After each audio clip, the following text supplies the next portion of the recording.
All right, hey guys, I am so excited. I'm with our daughter-in-law. My gosh, Brooke Bear is her Instagram, by the way. You can follow her there. Brooke has literally brought our family together. Like, you know, we pray literally almost every day as our kids were growing up for our spouses, you know, our kids' spouses and who they would be and what they would look like. And she fit everything we prayed for, and she's been answered. She exceeded it. She exceeded all of that. Yeah. And so this is Brooke Black, and she's married to Tyler, our oldest son. She has our granddaughters, stepmother to one, and then our Promo Grace, who's how old now? She's 15 months. 15 months. This is exciting because Brooke is incredible. She's educated. She teaches me a lot of things. Like she'll send me things, and it like tweaks my mind and my heart to kind of research. And so, Brooke, I want you to tell us a little bit about you. You and Mom have a lot in common. You both love inner city. You both love education, and you love educating those that can't help themselves. And so you've got your master's in nonprofit administration. Nonprofit administration. Not education. Not education, but administration. Yes. So I was working in a school for a long time, so a lot of people always think I'm a teacher. But actually, I was director of development for an inner city school in St. Louis. Okay, now wait. Now I want you to hear that. St. Louis is considered the most dangerous city in America. Yes. That in Chicago. And she worked inner city. How many years have you been down there? I was there 5-ish years, maybe a little 5-ish longer years. than 5 years. And tell us a little bit about the school, because that was pretty intense. Yeah, so I worked in a school that was 100% free and reduced lunch, which in the education world, that means that it's a very low-income school. It was in Lafayette Square in St. Louis, which is a very, just like kind of in the heart of the city. So on one side of the street, you have these businesses and these really, really great restaurants and this very thriving community. On the other side, you have what we consider the projects of St. Louis, which is called the Peabodys. Peabody. In St. Louis, the Peabodys. Okay. Which is Section 8 housing. And so you have this really huge cultural divide, and our school was right on the center of it. And I worked there for 5 years. I was the director of development, not all 5 years. I worked in discipline at the beginning. Okay, but I want, first before you start, because I know your heart. And, you know, when you talk about the divide, right? So talk to us a little bit about that, like the division that you saw between the two, the one side of the street and then what you were working in. So, I mean, surface level, I was working on one side of the street in this inner city school, and then I was walking across the street for meetings with donors on the other side of the street with the coffee shop, with men in suits and men that had nannies and their wives stayed home. And then I was walking back across the intersection to the school where the mothers were single and working multiple jobs, and the children were begging us not to call their mom because their mom was sleeping because she works, you know, third shift that night. So it was dichotomy was just it's called Codeswitching. I don't feel worthy to call it for myself, but with children that grow up in that environment, it's called Codeswitching whenever they learn how to speak to people in their community, and then they go and they speak to educators and things, and it's kind of how your mind, I mean, there's probably a great definition of how and way to explain it, but it's how your mind switches and how you talk to people. And that was something that we kind of experienced from going just even from one side of the street to the other. Okay, so help me with that a little bit. So you're a young inner city African American, and you've got to learn how to talk to like your educator, like your teacher, and then to your parents and your friends, and and it's called Codeswitching. It's called Codeswitching. Wow. Which there's probably a better term for it, but that's kind of that's how I was presented with this concept, is Codeswitching, because we learned about how, I mean, even you can argue that like the ACT and the SAT are biased towards white kids growing up in middle class families, because they are being talked to by their peers and by the adults around them in a way that an inner city student in a low income school might not have been talked to by their, you know, if their school's not accredited or they don't have teachers with all the same experience, or they just have people that talk to them in the way that they're talked to in their communities, which is totally fine. And then they try to get into a school where people don't really understand that culture, and then they think that those students are not as smart. It's an amazing separation that we really still don't know. Yeah, we're very ignorant. We're very ignorant in America still of how different it still is. And so, but you lived it and you were in it. And so in that, like, what came alive in your heart for these kids, for these inner city kids that didn't know how to communicate and what to say and what to do? So I think the biggest thing for me was realizing that, well, I mean, the first thing that comes to mind is that I walked into this as a 22-year-old white young person that had no hardships like the students that You had privilege. You grew up in Missouri. I was super privileged. Yeah. I went to county schools. I never had to take a bus to get to school, and then I was working with students that I know a student that took 5 buses. He was autistic. He took 5 buses to get to school on his own because he wanted his attendance to be good. Wow. And I could not even fathom doing that. He was in 6th grade. 6th grade. 6th grade.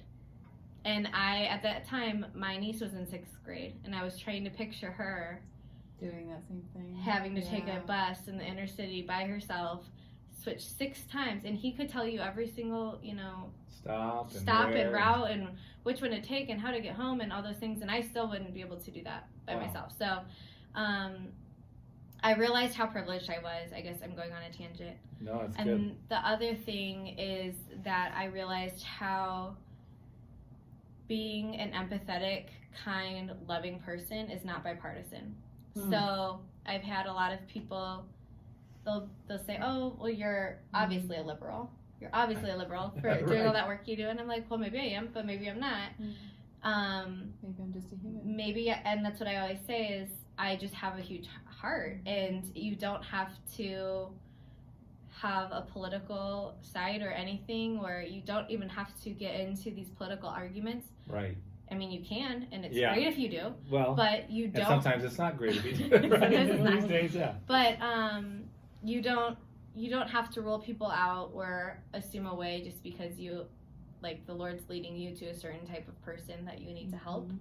That can always come later, and that comes with research and all the things. And I always feel like I don't know enough to have political arguments and conversations, but what I do know is the kind of people that I want to help and be there for, and even if I don't know how to help them because I've never walked the walk that they have journeyed, I can still listen, I can still do what I can, I can still learn what I can.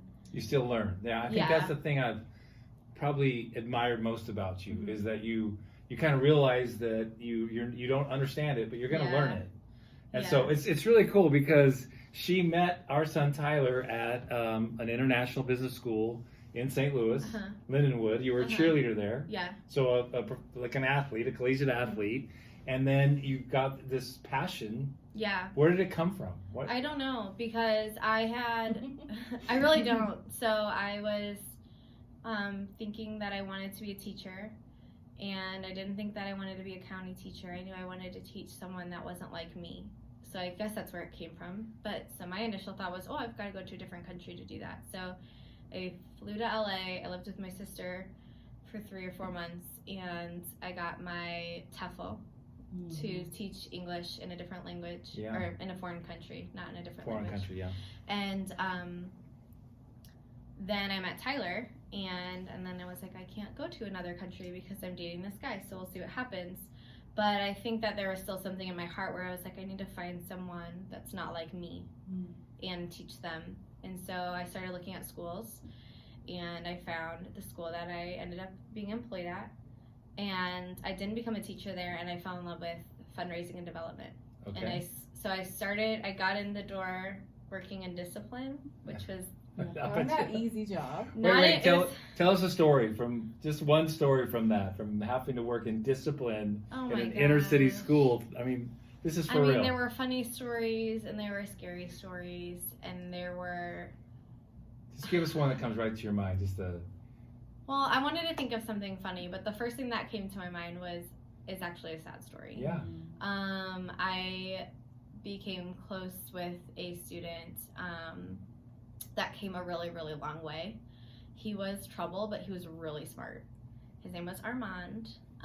He is hilarious. He was very empathetic, but also like too smart for his own good. Just like smooth talker, super silly, always getting in trouble, always landing in the dean of students office.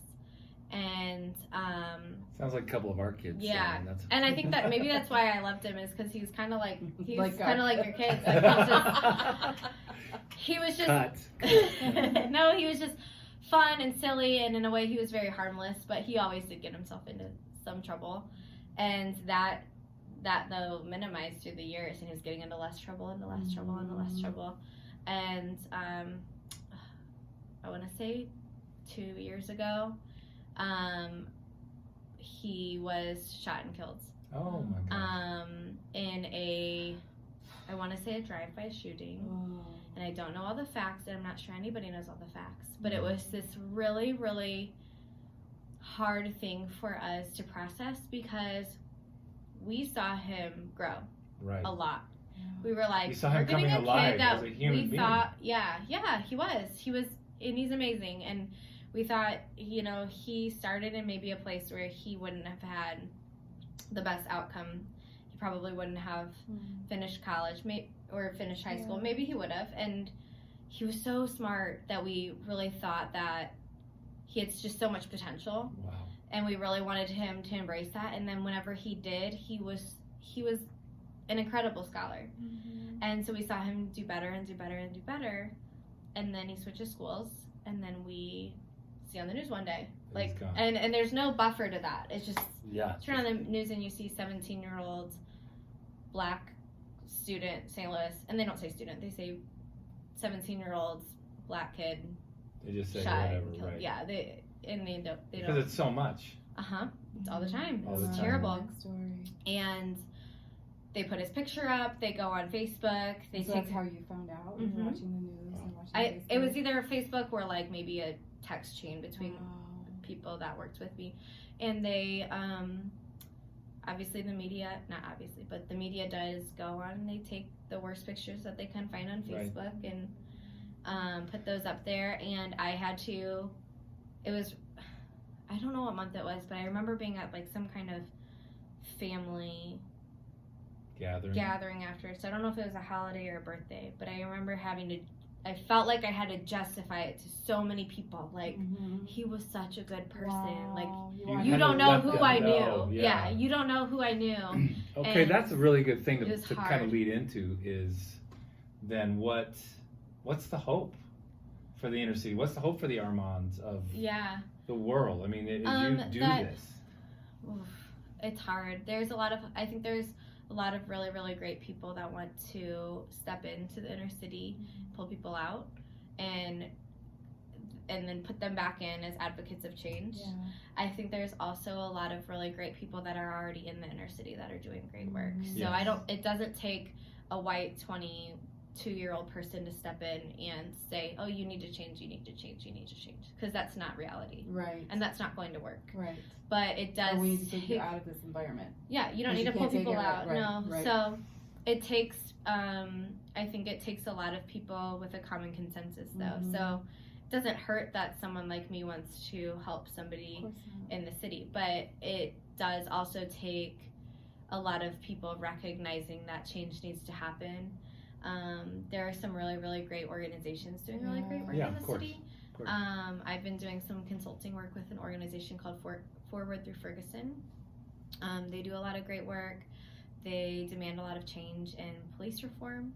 They do a lot of work with awareness, and I think a lot of us need to stop pointing fingers, and it's not always going to be police fault. It's not always going to be black on black crime. It's not always going to be failing school systems, but it's going to be a lot of things that need to change, and it's not going to be one organization or one person or one missionary that's going to change everything. It's going to be a lot of people saying that you're doing great work and I want to help you and I want to tell you what I know and exchange information with you. Right. But I want to know what you know too, Yeah. and I want to not argue with you It's about working it. together.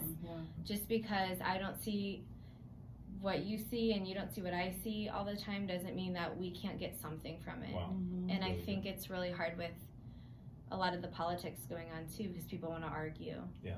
And then Well, it's become about that. So they're not going to work together on anything if Right. you just keep arguing. Right. If they keep fighting. So you worked inner city. You get this. I mean, what's your heart with this? Yeah, I think what Brooke and I have talked about a lot is the issue of fatherlessness. Yeah. And you end up with a lot of single moms, and they are doing everything they can to take care of their kids, protect their kids, have their kids get an education. They're exhausted. Like, is there anything that you would say to someone like me who loves all humans, but I don't even know where, like, how do I serve a single mom? How do I love one of your students? What can we do to even start? I think that to start, the biggest thing I learned, and it was probably one of the first weeks that I worked there, we did a training on being trauma informed. And I mean, we did millions of them, but one of them that really resonated with me was when you see a child acting out, it's really easy to be like, oh my gosh, they're probably going through something. There's something going on at home. And that's so easy to like love them through it. But then you immediately are thinking, what's their parent putting them through? You know, whose fault is this? And nobody's ever looking at mom or dad too, but in the concept of fatherlessness, looking at mom and saying, what's wrong with you? And instead we need to be saying, what happened to you? Or what can I do for you? And how do I serve you? And even if there's pushback, if there's so much pride, I have one of my best friends is a Black single mother, and she has had an issue with pride and asking for help, and we just had this conversation a few weeks ago, and I told her, I was like, I just want to shake you and tell you, just ask me, I will help you, I will serve you. And it's not all Black women, it's not all single mothers, but it's just people that are going through something to say, I need help, it's okay. And for people on the other end of that, instead of saying, well, what's wrong with you, like, you're raising these kids to be this way, your kids are acting out, what's wrong with your family, to say, well, what happened to you, or what can I do for you?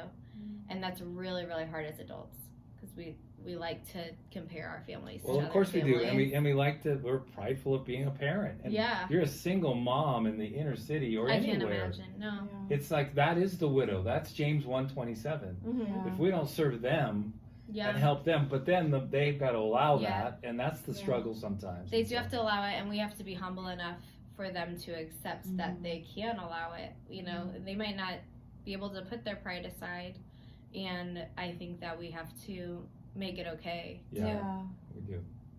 So I wanted to switch gears real quick here, and then we'll wrap it up, because you are currently raising a 15-year-old boy and a 6-year-old girl and a 15-month-old brilliant little toddler, just like into everything. And you loved your career, you loved being out there, you have a call in your life. So this is the number one question I get from women your age is, how do I raise my family and take care of my husband, my children, all these things, because that's important. And what does that mean about my dreams? Because I know you have big dreams. And I know you love what you do in your. Well, we know you want to come serve with us, so we're anyway. Of course. What would you say to another woman your age that's like dealing with this? I would say that you can definitely look outside the box and find a way to make your dreams work. I mean, that's super broad, because everybody's dreams are going to be so wildly different. But I know I was having a really hard time with leaving my job to raise my kids, because I wanted to save the world, and I love the job that I had. But a few weeks after I left that job, I prayed about it. I prayed about my identity. I really had a hard time, because I got a master's degree thinking that I was going to be doing something huge. Yeah. And then all of a sudden life hit me, and I was like, I can't do all these things and have children At the same time. No, it's not working. At the same time. But I prayed about it, and I literally had something fall into my lap where one of my good friends messaged me and said, hey, I know what it's like to have a husband who travels and to be raising children and to be trying to work and save the world. Come work for my consulting firm.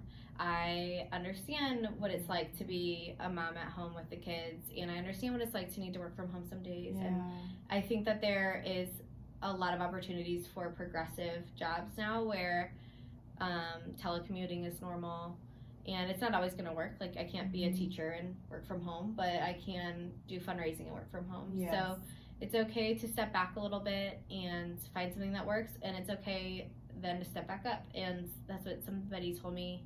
It could have been you, but somebody was like, somebody told me that your career doesn't have to be a straight line. Right.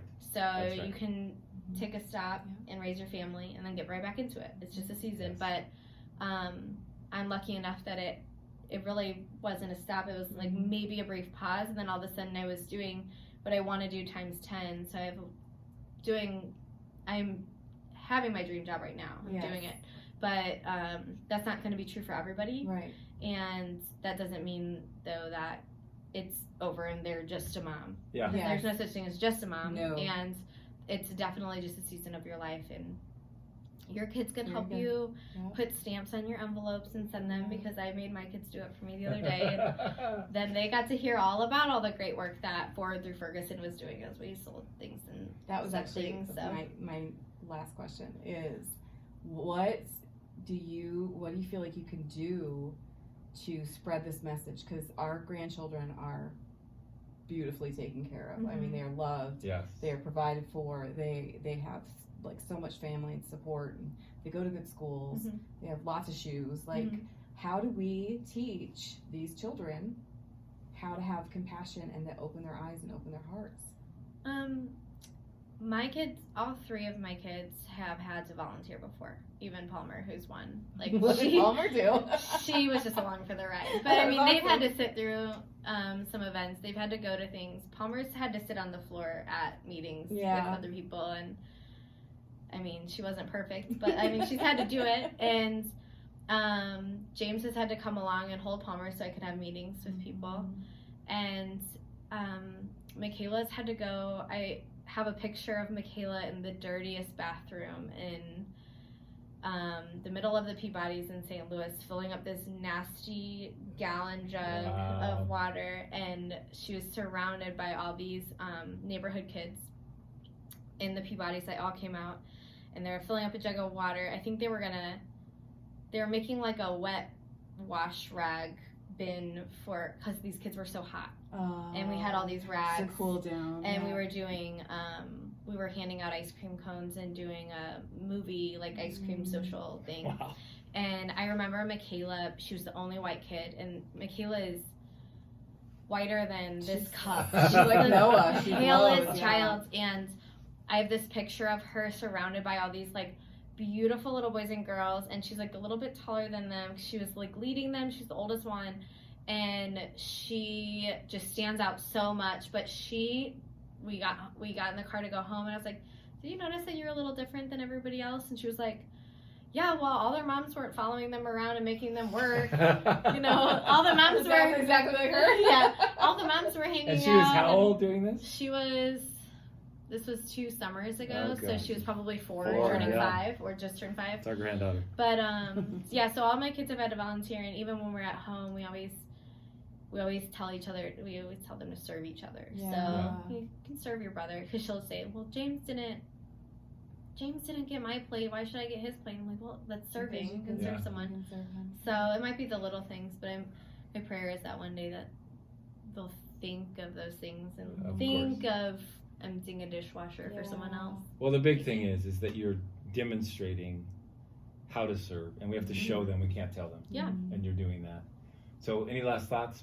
No, I mean, of course, I think you're an amazing woman, and I think you have not only a call to this generation of people that are hurting, but I think you have a huge call and a huge voice to women your age, because you are doing it, and you have like faced that struggle that most of us face, is like, God put these dreams in me, and I'm as passionate as anybody else is, but also my baby needs to be breastfed, and I got to get my kid to school, and does that mean that is this not real, and is this not, and I see you just like, I've watched that struggle with you and the way that you kind of worked through it, and I do think women often have to make more sacrifices, just because of course we do birth the babies and we do breastfeed them, and they are more dependent on us, but I've just watched the way that you talk to your kids, the way that you run your home is just like always putting it back on them, like, well, what are you gonna do? Yeah. And what are you seeing? And you don't tell them what to think. You ask them, like, what are you seeing and what are you thinking? And what we found with our kids is, it's one thing to talk about it, it's another thing to actually smell and feel and be surrounded by and expose them to it. And I think that that's what we can't keep living in our boxes in the suburbs and acting like human beings are not hurting in our own cities. We don't have to go to third world countries. Right. Every one of our cities are hurting. It's always and both bleeding. and. Yes. We've got to do both and. So Brooke, your last thoughts of, I mean, inner cities of St. Louis are the worst. Like, what's your heart for? I mean, I think it is, when you hear a statement like that, like inner cities in St. Louis are the worst. I live 40 minutes outside of the city now, and my husband Tyler and I used to live right inside it, and I loved it. Tyler hated it. I He know. didn't sleep. Tyler didn't sleep for 2 years because he was always peeking out the windows.